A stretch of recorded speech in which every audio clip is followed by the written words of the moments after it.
With it there was an end to all his many friends. They soon scattered, each about his own business. And there he stood, abandoned by all. There was nothing left for him to do but to wander back home again like a journeyman, begging his way as he went. Late one evening he found himself in a big forest, without any idea as to where he might spend the night. As he was looking around, he saw an old hut among the bushes. He went into the hut. Against one of the walls there was a great chest which he opened. Within the chest was another chest, and in that chest still another chest, and so it went, one smaller than the other, until there was nothing but little boxes. Whatever was hidden away so carefully must be something special, he considered. At last he came to a tiny box, and in the tiny box was a slip of paper. Something was written on it, and he was even able to spell out the words, though they looked strange. He read, "Lassie, my lad." No sooner had he spoken these words than something answered close to his ear. "What does my master want?"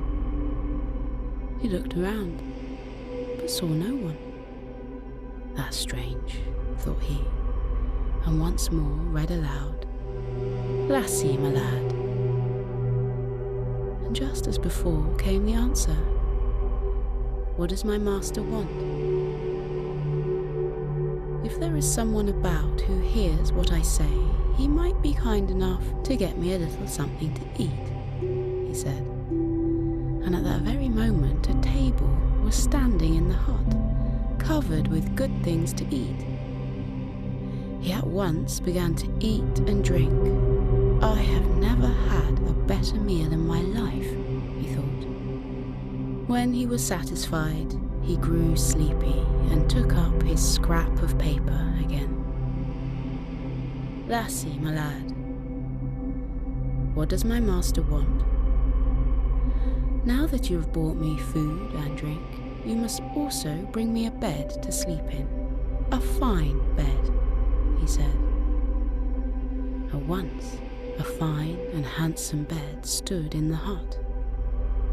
When he had laid down, he decided that, after all, the hut was far too wretched for such a fine bed. He took up the scrap of paper. "Lassie, my lad, what does my master want?" "I would like a better room, for I'm used to sleeping in a castle," said he. No sooner had he spoken the words than he was lying in the most magnificent room. He was quite content as he closed his eyes.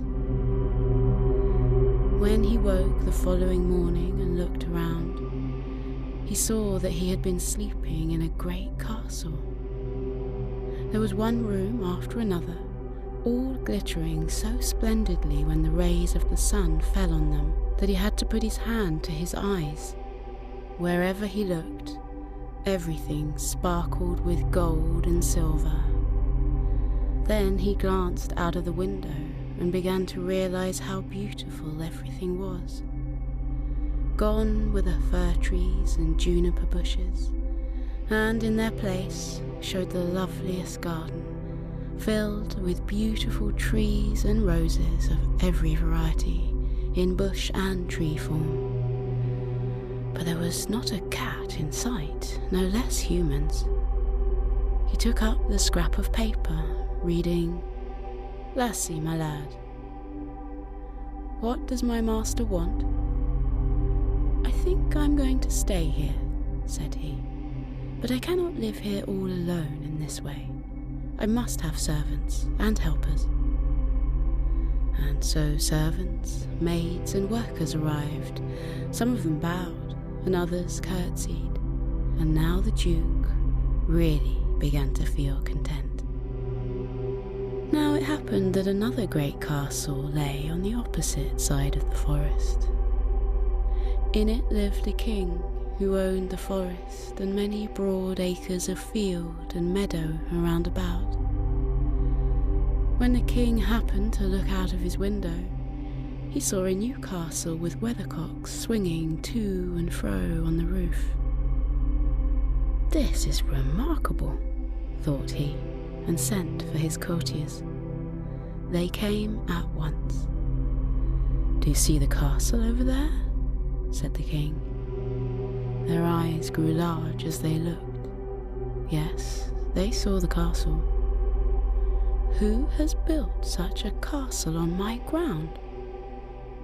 The courtiers did not know, so the king sent for his soldiers. The soldiers gathered and set forth. The musicians practiced their art, each in his own way, so that the Duke heard them long before they came into sight.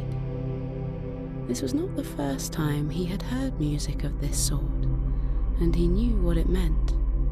So, once more, he took up the scrap of paper, reading, "Lassie, my lad, what does my master want?" "There are soldiers coming," said he, "and now you must provide me with soldiers and horsemen until I have twice as many as the folk on the other side of the forest." When the king's people arrived, they stopped and did not dare to advance, but the Duke was by no means shy. He went at once to the king's captain and asked him what he wanted. The captain told him the king wanted the castle gone. "If the king chooses to listen to me," said the Duke, "we can agree to become friends, and what we undertake will succeed." The captain was pleased with this proposal, so the Duke invited him to the castle together with all his officers. While the Duke and the officers were eating and drinking there, the Duke learned that the king had a daughter.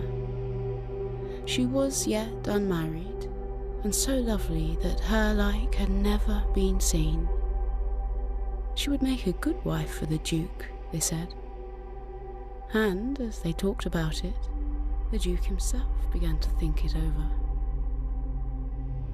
When at last the soldiers had stowed away as much as they could hold, they shouted hurrah until they woke the echoes in the hills, and marched away, even though some of them had grown a little loose-jointed in the knees after drinking in the castle. The Duke asked them to carry his greetings to the king and say that he would soon pay the king a visit. When the Duke was alone once more, he began to think of the princess again, and whether she was really as beautiful as the soldiers had said. He decided he would like to find out for himself. Since so many strange things had happened that day, it was quite possible, thought he. So the next morning, he travelled to the king's castle. The king heard an extraordinary beating of drums and sounding of instruments of many kinds. A message came that the Duke had arrived.